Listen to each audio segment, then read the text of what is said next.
تین خاص چیزیں پہن کر اپنے شوہر کے پاس جاتی ہیں جو ان کے رشتے کو شدید نقصان پہنچاتی ہے۔ بسم اللہ الرحمن الرحیم۔ السلام علیکم ورحمۃ اللہ وبرکاتہ۔ میری پیاری بہنوں اور میرے محترم بھائیوں، آج کا یہ بیان کوئی عام بیان نہیں ہے بلکہ ایک ایسا سچ ہے جو ہر شادی شدہ عورت کے لیے جاننا بہت زیادہ ضروری ہے۔ کیا آپ جانتے ہیں کہ کچھ عادتیں ایسی ہوتی ہیں جو عورت خود اپنی زندگی میں لے آتی ہے اور پھر وہی عادتیں اس کے رشتے کو کمزور کر دیتی ہے، وہی چیزیں شوہر کے دل میں دوری پیدا کرتی ہے اور عورت سمجھ ہی نہیں پاتی کہ آخر مسئلہ کہاں آیا ہے۔ میری پیاری بہنوں، آج ہم ایک ایسے موضوع پر بات کرنے جا رہے ہیں جسے اکثر نظر انداز کر دیا جاتا ہے، مگر یہی چھوٹی چھوٹی باتیں شوہر کے دل میں محبت بھی بڑھاتی ہے اور بعض اوقات نفرت بھی پیدا کر دیتی ہے۔ آج ہم ان تین چیزوں کا ذکر کریں گے جنہیں پہن کر اگر عورت شوہر کے پاس جاتی ہے تو وہ خود اپنے رشتے کو نقصان پہنچا رہی ہوتی ہے۔ میرے بھائیوں اور میری بہنوں، آخر وہ کون سی غلطیاں ہیں جو انجانے میں ہو جاتی ہے مگر اثر بہت گہرا چھوڑ جاتی ہیں؟ کیا آپ نے کبھی سوچا ہے کہ بعض اوقات شوہر قریب ہوتے ہوئے بھی دور کیوں ہو جاتا ہے؟ اسی لیے آج ہم ان تین چیزوں کا راز کھولنے جا رہے ہیں، اس لیے آج کا بیان مکمل سننا ضروری ہے کیونکہ آگے آنے والی باتیں تمہیں چونکا بھی دیں گی اور سوچنے پر مجبور بھی کرے گی۔ میری پیاری بہنوں، یہ سب کچھ بتانے سے پہلے میں تمہیں ایک گہری معلومات سے آگاہ کرنا چاہتا ہوں۔ ایک ملک ہے جس کا نام فرانس ہے۔ اس ملک کے اندر رہنے والی بہت سی عورتیں اپنے گھروں کے اندر صرف نیچے سے پہننے والے کپڑے پہنتی ہیں۔ وہ کپڑے جو عورت کی شرم و حیا کو چھپاتے ہیں، صرف وہی لباس پہنتی ہے، مکمل لباس نہیں پہنتی، کیونکہ وہ ایک تو غیر مسلم ہے، دوسرا یہ دونوں چیزیں گھر کے اندر اپنی فیملی کے سامنے پہننا ان کے لیے کوئی نامناسب کام نہیں سمجھا جاتا بلکہ وہ اسے نارمل زندگی کا حصہ سمجھتی ہیں۔ ان کے نزدیک جسم کی نمائش کوئی بڑی بات نہیں بلکہ ایک عام سی عادت ہے۔ کہتے ہیں کہ فرانس سے کچھ ایک کچے سے علاقے میں ایک بزرگ رہتا تھا جو بہت بڑا دانا بھی تھا اور حکیم بھی تھا۔ موسم خراب تھا، تیزی کے ساتھ بارش برس رہی تھی۔ اتنے میں دور سے ایک عورت بھاگتی ہوئی خود کو بچاتی ہوئی اس بوڑھے اور دانا شخص کے گھر کے قریب آئی، اور وہ کہیں گھومنے پھرنے گئی ہوئی تھی یا کسی کام پر گئی ہوئی تھی کہ واپسی پر راستے میں بارش ہونے لگی اور یہ بارش سے بچنے کے لیے سیدھا اس دانا حکیم صاحب کے گھر کی طرف بڑھی۔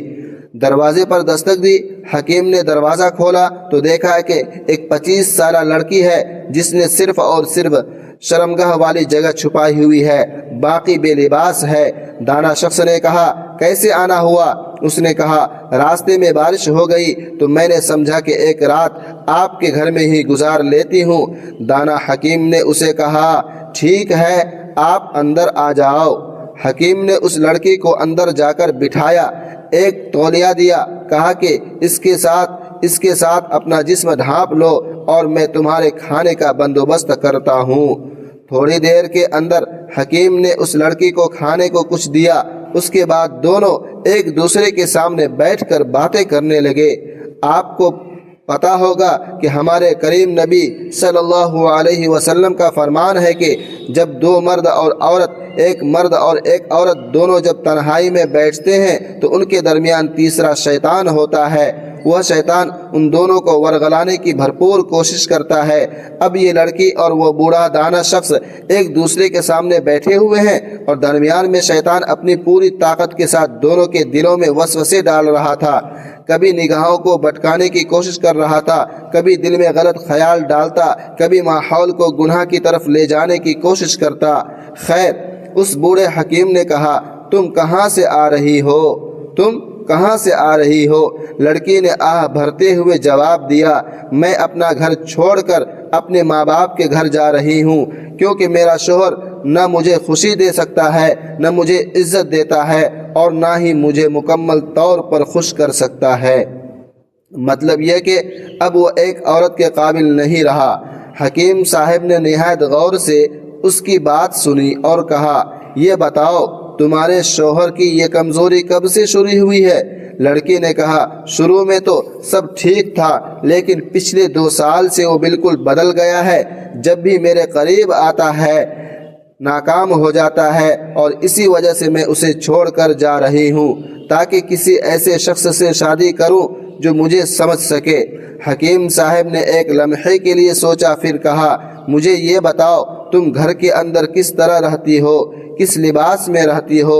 لڑکی نے بے جھجک کہا میں تو گھر کے اندر بھی اسی طرح رہتی ہوں جیسے آپ مجھے دیکھ رہے ہیں، بس شرمگاہ چھپائی ہوتی ہوں، باقی جسم کھلا ہوتا ہے۔ یہ سن کر حکیم صاحب نے آہستہ سے سر ہلایا اور کہا یہی وہ اصل وجہ ہے جس نے تمہارے شوہر کو اندر سے ختم کر دیا ہے۔ لڑکی حیران ہو گئی، اس نے کہا یہ کیسے ہو سکتا ہے؟ حکیم صاحب نے کہا جب مرد اپنی بیوی کو ہر وقت ایک ہی حالت میں دیکھتا رہتا ہے، ہر وقت بیوی کے جسم کو بغیر کسی پردے کے دیکھتا رہتا ہے، تو اس کے دل میں وہ کشش باقی نہیں رہتی بلکہ وہ آدھا ہو جاتا ہے، اور جب عادت بن جائے تو خواہش ختم ہو جاتی ہے۔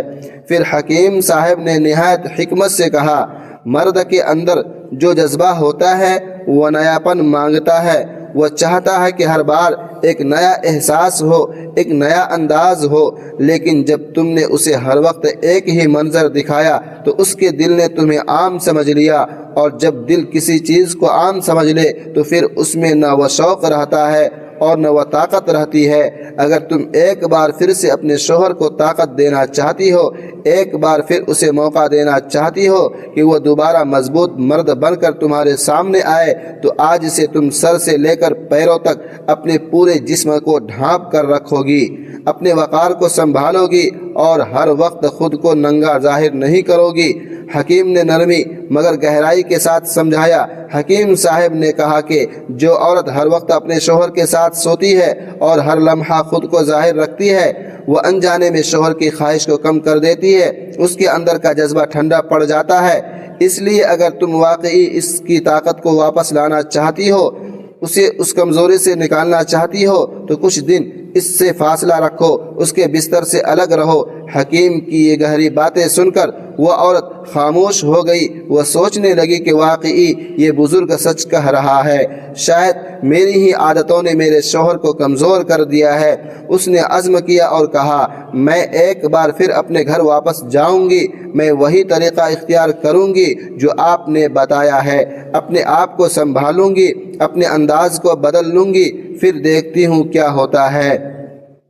یہ کہتے ہوئے وہ عورت اجازت لے کر واپس اپنے گھر کی طرف چلی گئی۔ اس نے حکیم کے ہر بات پر عمل کیا، اپنے لباس کو بدلا، اپنے رویے کو بدلا، خود کو ہر وقت ظاہر کرنے کے بجائے سنبھال کر رکھا، اور کچھ دن شوہر سے فاصلہ بھی رکھا۔ پورا 1 مہینہ اس نے صبر کے ساتھ یہ کام جاری رکھا۔ 1 مہینے کے بعد اچانک اس کے شوہر کے اندر تبدیلی آنے لگی۔ شوہر کے دل میں وہی پرانا جذبہ جاگ اٹھا۔ اس نے خود اپنی بیوی کو اپنے پاس بلایا اور کہا میرے پاس آؤ، آج میرا دل چاہتا ہے کہ میں تمہارے قریب آؤں، تم سے محبت کروں۔ لکھنے والے لکھتے ہیں کہ کچھ ہی عرصے میں وہی رشتہ جو ٹوٹنے کے قریب تھا ایک بار پھر سے جڑ گیا، محبت واپس آ گئی، خوشی واپس آ گئی۔ 2 مہینے بعد وہ عورت اپنے شوہر کے ساتھ دوبارہ اسی حکیم کے پاس گئی۔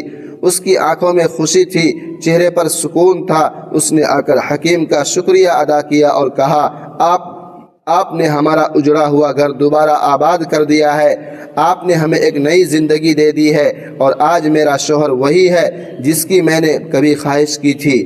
اس وقت اس حکیم دانا نے نہایت سنجیدگی اور گہرائی کے ساتھ کہا اگر تم چاہتے ہو کہ تمہاری مردانگی 70 سال تک قائم رہے، تمہاری طاقت کمزور نہ ہو، تمہارا دل مضبوط رہے، تو پھر تمہیں اپنے آپ پر قابو رکھنا ہوگا، اپنی آنکھوں کی حفاظت کرنی ہوگی، اور ہر اس چیز سے بچنا ہوگا جو تمہارے دل اور دماغ کو کمزور کر دے۔ پھر حکیم نے ایک اور گہری بات کہی، اپنی بیوی کا جسم بھی صرف اسی وقت دیکھو جب تم اس کے قریب جانا چاہو، اس کے علاوہ ہر وقت دیکھنا، ہر لمحے دیکھتے رہنا، یہ بھی دل کو عادی بنا دیتا ہے، اور عادت خواہش کو ختم کر دیتی ہے، اور جب خواہش ختم ہو جائے تو مرد کی اصل طاقت بھی آہستہ آہستہ ختم ہونے لگتی ہے۔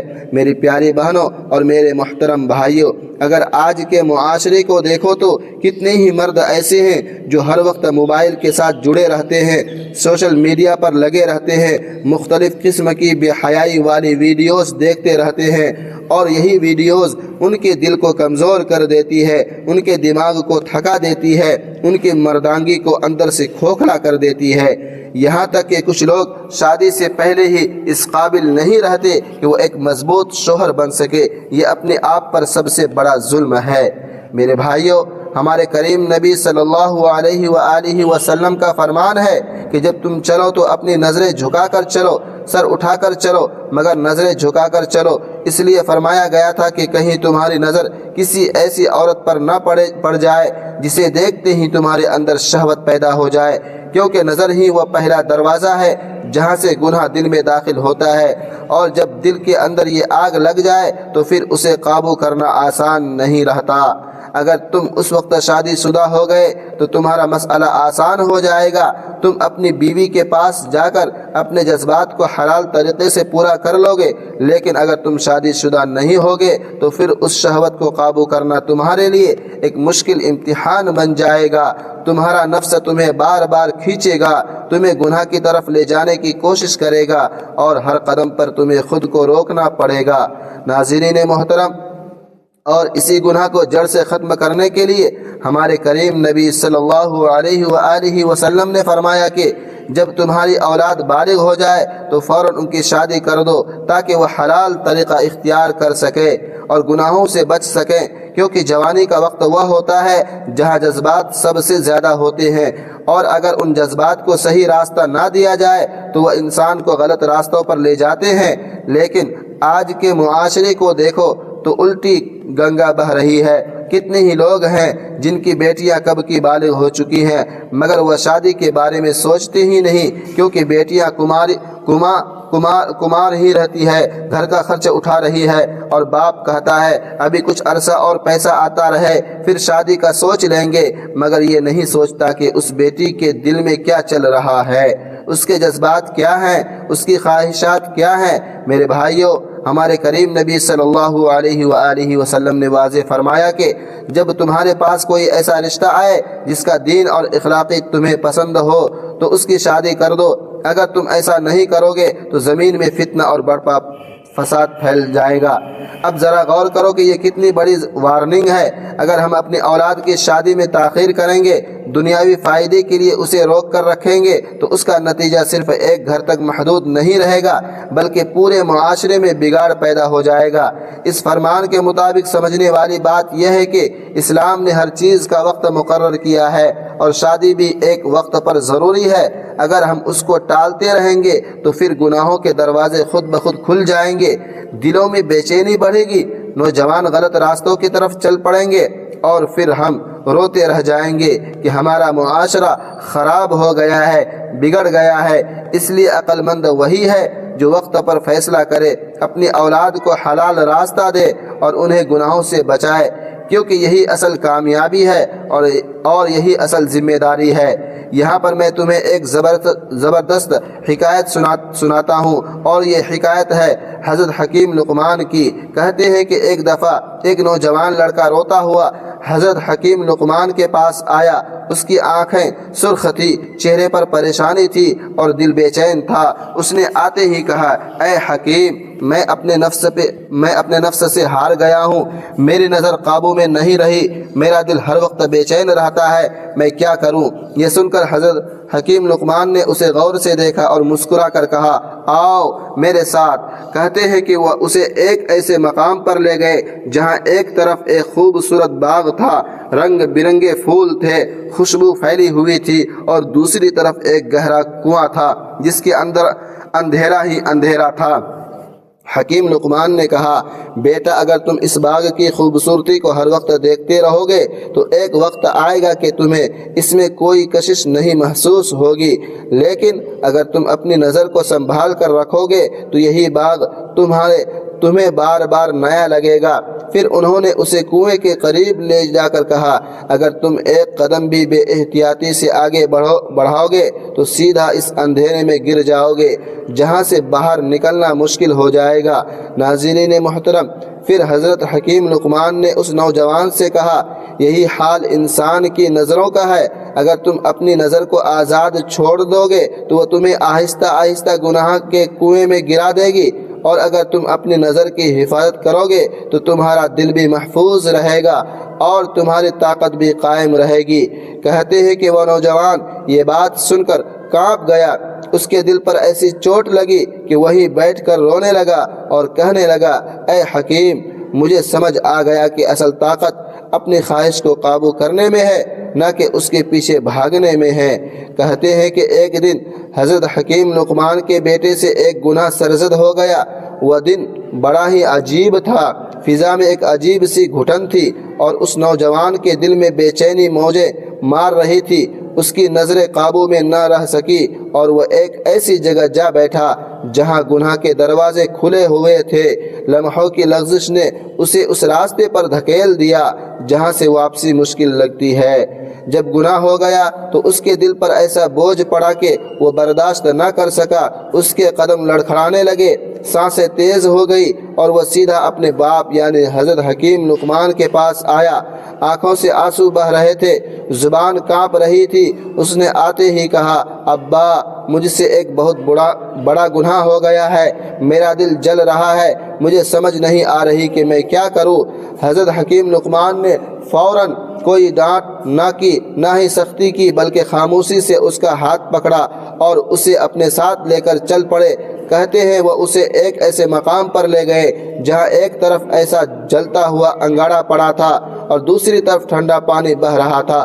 حضرت حکیم لقمان نے کہا، بیٹا، اپنا ہاتھ اس انگارے کے قریب لے جا کر دیکھو۔ جیسے ہی اس نے ہاتھ قریب کیا تو گرمی سے پیچھے ہٹ گیا۔ پھر حکیم صاحب نے کہا، اب اس ٹھنڈے پانی کو چھو کر دیکھو۔